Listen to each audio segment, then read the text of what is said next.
Sir ఇది పోసాని కృష్ణమురళి గారు ఇంకో మాట అనడం జరిగింది. చంద్రబాబు నాయుడు గారు, "మీరు నాతో డిబేట్‌కి రండి. నేను అడిగే ఆహ్, క్వెషన్స్‌కి మీ దగ్గర సమాధానాలుంటే, నిన్నిక్కడే లైవ్‌లో ఉరేసుకుంటా" అన్నట్టు కూడా పోసాని కృష్ణమురళి గారు చెప్పడం జరిగింది. ఇది మీకేమనిపించింది సార్ ఆ స్టేట్‌మెంట్ పాస్ చేసిన తర్వాత?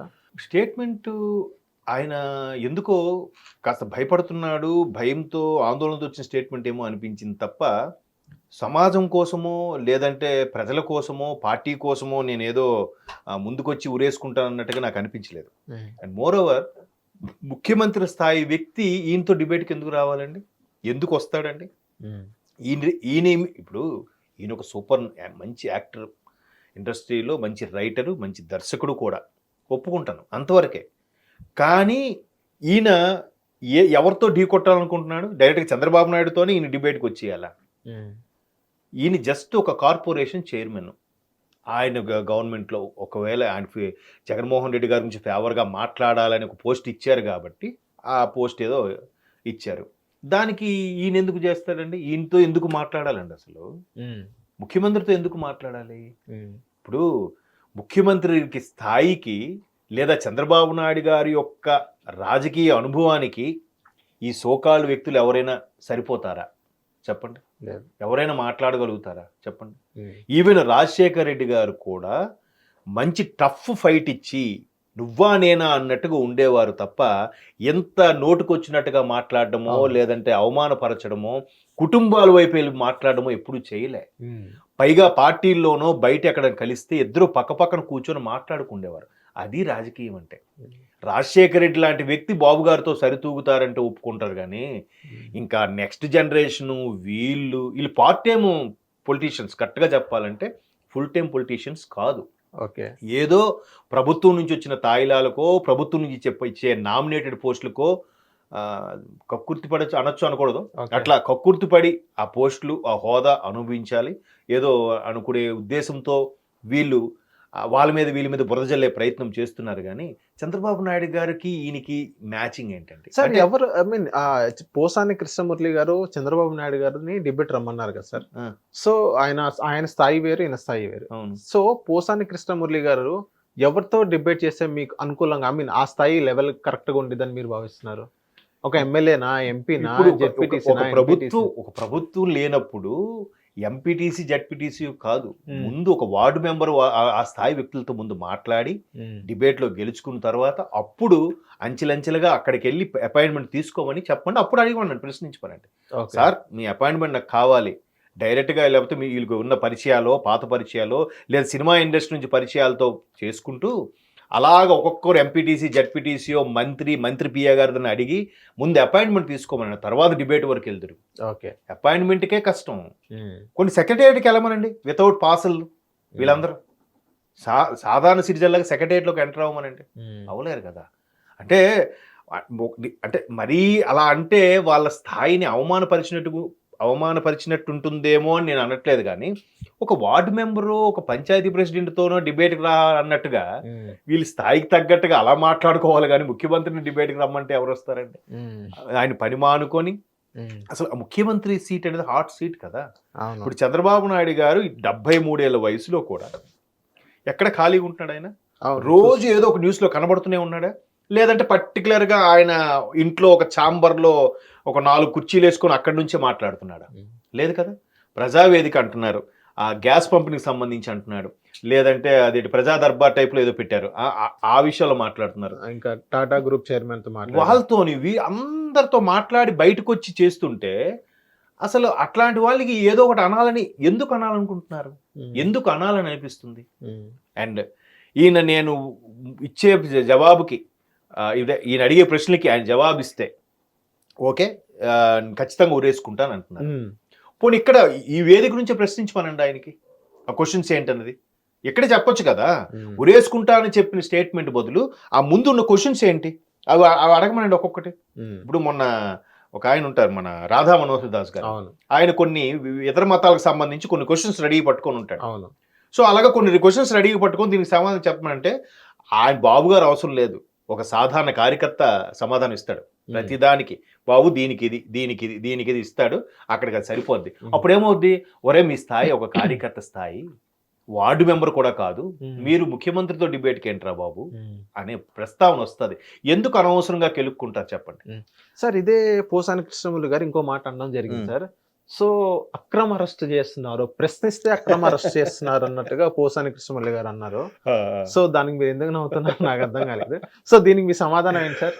అక్రమ అరెస్ట్ అసలు నిజంగా కూటమి అక్రమ అరెస్ట్ గాని చేస్తే, ప్రశ్నిస్తే అరెస్ట్ చేస్తున్నారు. ప్రశ్నించగానే అరెస్ట్ చేసేలాగుంటే ఇప్పటికి మనకి ఫైనాన్స్ డిస్ట్రిక్ట్లో ఉన్న ఖాళీగా ఉన్న బిల్డింగ్లన్నీ కూడా తీసుకొని జైలుగా మార్చేయాలి. ఉమ్, అంటే అన్ని ఉన్నాయి, చాలా జైలు ఇప్పటికి నిండిపోయి వీళ్ళందరూ లోపల ఉండేవారు. ఇప్పటికి ఉమ్, అట్లా చేయలేదే. ఎవరి మీద కూడా జూన్లో ప్రభుత్వం ఏర్పడితే 5 నెలలు అయ్యింది. అక్రమ అరెస్టులు అంటే ఎవరెవరు చేశారండి? బోరుగడ్డ అనిల్ అక్రమ అరెస్టా? అది కాదు. వర్రా రవీంద్రెడ్డి అక్రమ అరెస్టా? జోగి రమేష్ గారి అబ్బాయి అక్రమ అరెస్టా? దువ్వాడ శ్రీనివాస్ గారి మీదకి పోలీసులు, ఆయన చేయలేదు, పోలీసులు ఇంకా ఆపారు.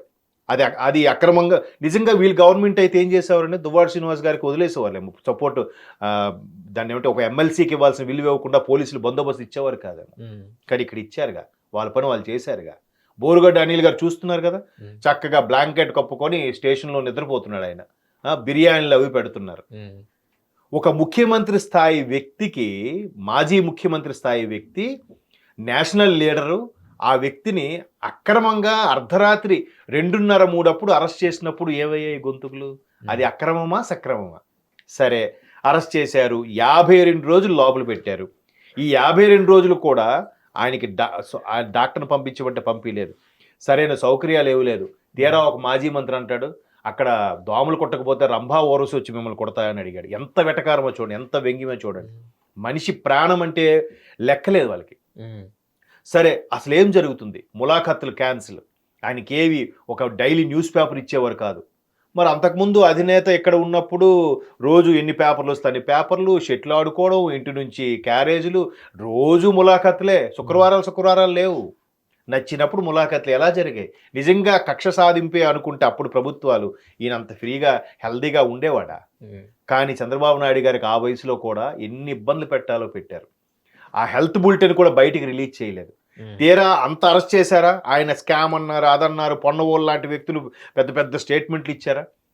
ఆ వ్యక్తి ఎవరైతే ఉన్నారో చీఫ్, అతను సడన్గా గౌహతి ట్రాన్స్ఫర్ అయిపోయాడు. వెళ్ళిపోయిన నెక్స్ట్ డే చంద్రబాబు నాయుడుకి సంబంధించి ఏవైతే పత్రాలు సృష్టించబడ్డాయో అక్రమాన్ని, అవన్నీ కాల్ చేశారుగా. ఆ వీడియో కూడా బయటకు వచ్చిందిగా. మరి నిజంగా ఆయన తప్పు చేసి ఆయన అరెస్ట్ చేస్తే ఆ పత్రాలను ఎందుకు కాల్చాల్సి వచ్చింది? సో ఇవన్నీ వదిలేసి అక్రమ అరెస్టులు అంటాడు ఏంటండి సార్? ఇంకో మాట కూడా అన్నారు సార్, ఇప్పుడు కొన్ని ఛానల్స్ పేరు తీశారు, TV5 కానీ, ABN కానీ. సో ఇలాంటి కొన్ని ఛానల్స్ పేరు తీశారు. ఐ మీన్ బిఆర్ నాయుడు గారి గురించి కూడా మాట్లాడిన పరిస్థితి మనం చూస్తున్నాం కదా. సో మీడియా అంటే బిజినెస్ అన్నట్టుగా మాట్లాడారు. ఇంకోటి అంటే బిఆర్ నాయుడు గారి గురించి కూడా మాట్లాడడం జరిగింది. ఐ మీన్ ఆయన ఇప్పుడు రెస్పెక్టెడ్ TTD చైర్మన్ పొజిషన్లో ఉన్నారు. సో నీ బతుకేంటో నా బతుకేంటో ఆ సెగ్మెంట్లో కూడా మాట్లాడడం జరిగింది పోసాని కృష్ణమురళి గారు. సో అదే మొత్తం చూసిన తర్వాత మీకు ఏమనిపించింది సార్? ఇది వ్యక్తిగత దూషణ కాకపోతే ఇంకేంటి అని మీకు ఎప్పుడైనా అనిపించిందా? లేకపోతే ఏదైనా జస్ట్ పైనుంచి స్క్రిప్ట్ వచ్చింది ఆయన చదువుతున్నాడు అనిపించిందా? ఒకటి, పైనుంచి స్క్రిప్ట్ వస్తుందండి. ఓకే. వైసీపీలో ఉండే కాన్సెప్ట్ ఏంటంటే, బిగ్ బాస్ ఇప్పుడు సీజన్ 8 నడుస్తుంది, మీరు చూస్తున్నారు లేదా? బిగ్ బాస్లో కాన్సెప్ట్ ఏంటంటే, వాడు ఒక కాన్సెప్ట్ ఇచ్చేస్తాడు, ఇచ్చి ఒకరి మీద ఒకరు నామినేట్ చేసుకోమంటారు.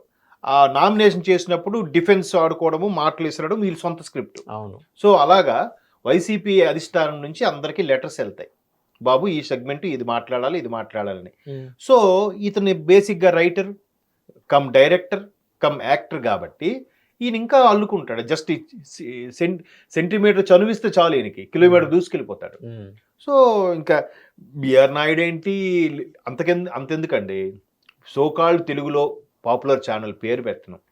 ఆ ఛానల్ వైసీపీకి ఎంత ఫేవర్గా పనిచేసింది తెలుసుగా. అవును. దానికి సెకండ్ సాక్షి 2 అని కూడా అన్నారు జనాలు. ఆ ఛానల్ పేరు అనవసరం.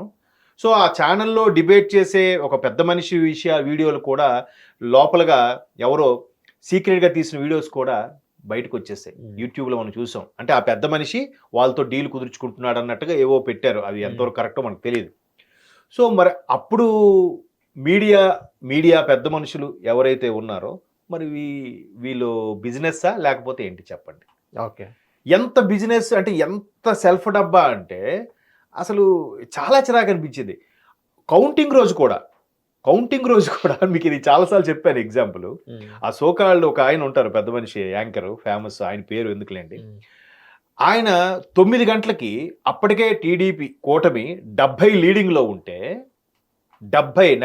7 o'clock స్టార్ట్ అయిన కౌంటింగ్ 9 o'clock 2 అవర్స్లో 70 లీడింగ్లో ఉంటే అప్పుడు ఆ ఛానల్లో వచ్చిన న్యూస్ ఏంటో తెలుసా అండి?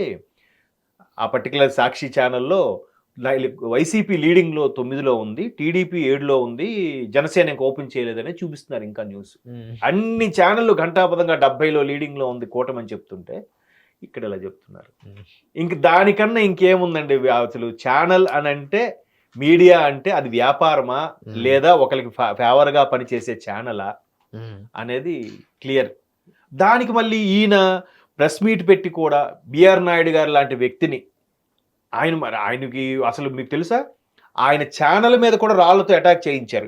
ఇద్దరు దుండగులు వచ్చి బైక్ మీద రాళ్ళు విసిరి వెళ్తే గ్లాసులు పగిలాయి. అక్కడికి అది సరిలే అని చెప్పి ఎవరో ఊరుకున్నారు. మళ్ళీ అక్కడికి 1 week తర్వాత మరో 2 దుండగులు వచ్చి చిన్న చిన్న తోటాలు ఉంటాయి చూసారా, సేమ్ పటాసు దీపావళి, అట్లాంటి బాంబులు వేసే ప్రయత్నం కూడా చేశారట. బట్ ఛానల్లో ఏం భయపడలేదు, అట్లాగే చేశారు. మేబీ హైదరాబాద్లో ఉండడం వల్ల ఆ మాత్రమే సేఫ్గా ఉన్నారేమో, అక్కడ ఉంటే పరిస్థితి ఇంకోలాగా ఉండేది. హిట్ టీవీ యాప్ ని డౌన్లోడ్ చేసుకోండి. ఇందులో short news, live news, entertainment movies అన్ని అవైలబుల్ గా ఉన్నాయి. Please download Hit TV app. Hit TV app. Hit TV యాప్ని ఫ్రీగా డౌన్లోడ్ చేసుకోండి.